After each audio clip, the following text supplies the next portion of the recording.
It's April 25th, 2015, and you're part of a group climbing Mount Everest. You planned this trip for months, understanding that it could be the hardest climb of your life. When all of a sudden, the ground begins to tremble. Everyone at the base camp pauses, waiting for what will happen next. A rumble begins. It's getting louder and louder. A great white cloud of snow and debris is making its way down the mountain.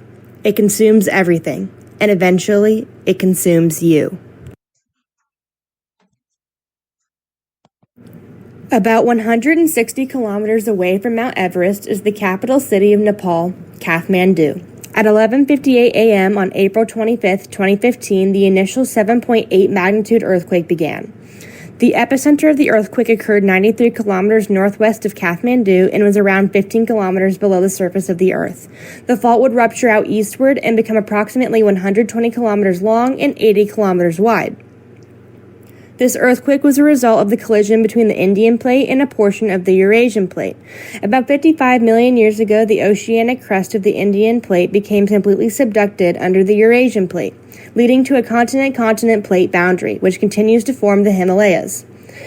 Neither continental plate will subduct, so they continue to buckle and fault, creating a lot of pressure along what is called the main Himalayan frontal thrust.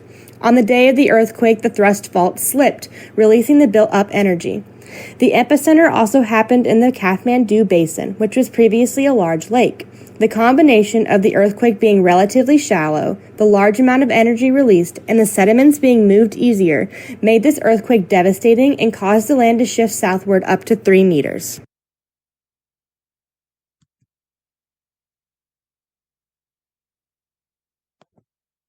The 2015 Nepal earthquake was the worst earthquake the country had experienced in over 80 years. With the epicenter being only 60 kilometers northwest of the capital city, Kathmandu, the damages done were catastrophic. Over 9,000 people lost their lives and over 22,000 people were injured. More than 3 million people were displaced, left homeless and without shelter. 1.4 million people were left without access to clean water, food, shelters, or electricity. The loss of infrastructure was significant, with over 7,000 schools being destroyed, hospitals overwhelmed, and 50% of shops being shut down. As a result, many people experienced famine, financial struggles, and continued loss of life. The earthquake was estimated to be a $5 billion disaster, with the USGS estimating economic losses between 9 and 50%. In addition to the earthquake, an avalanche triggered on Mount Everest killed 22 people in the incident. The popular tourist spot saw a significant decrease in tourism, which led to millions losing their jobs.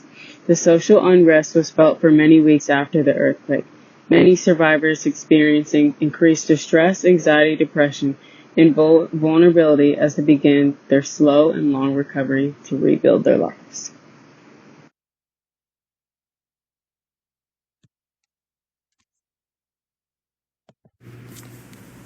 These are the environmental impacts of the earthquake in Nepal in 2015.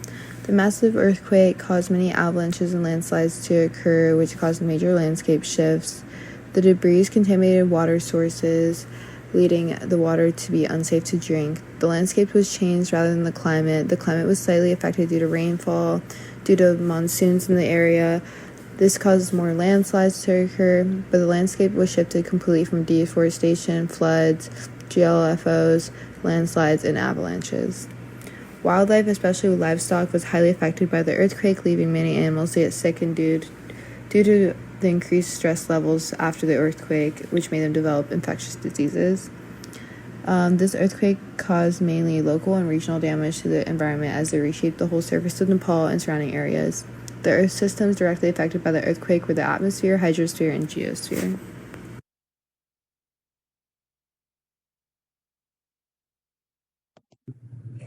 On April 25th, 2015, an earthquake with a magnitude of 7.8 devastated Nepal. It was one of the strongest earthquakes ever recorded in the area, and in some places it was strong enough to move the ground several meters. Mount Everest was the site of one significant effect. That day turned out to be the deadliest in the mountain's history as a result of the earthquake causing a huge avalanche. A large portion of Kathmandu lost electricity. It's interesting to note that several locals claim to have seen the Milky Way in full view for the first time in years, something that light pollution typically prevents. Additionally, relief operations in Nepal's more rural areas became increasingly inventive. In fact, rescue elephants were employed to transport goods over difficult terrain, demonstrating how people had to make do with what they had. The tragedy sparked a huge international response. Nations from throughout the globe provided money, rescue crews, and supplies. However, transporting relief to the places where it was needed was extremely difficult because of the damaged roads, overcrowded airports, and difficult to reach rural settlements. That made Nepal realize how critical it is to build more robust disaster management systems going forward. Culture and tourism taught us another lesson. One of Nepal's primary sectors, tourism, suffered significant damage as a result of the earthquake. The restoration of river temples and historic monuments, however, served as a reminder to everybody of the significance of those locations, not only from an economic standpoint, but also as representations of pride and national identity.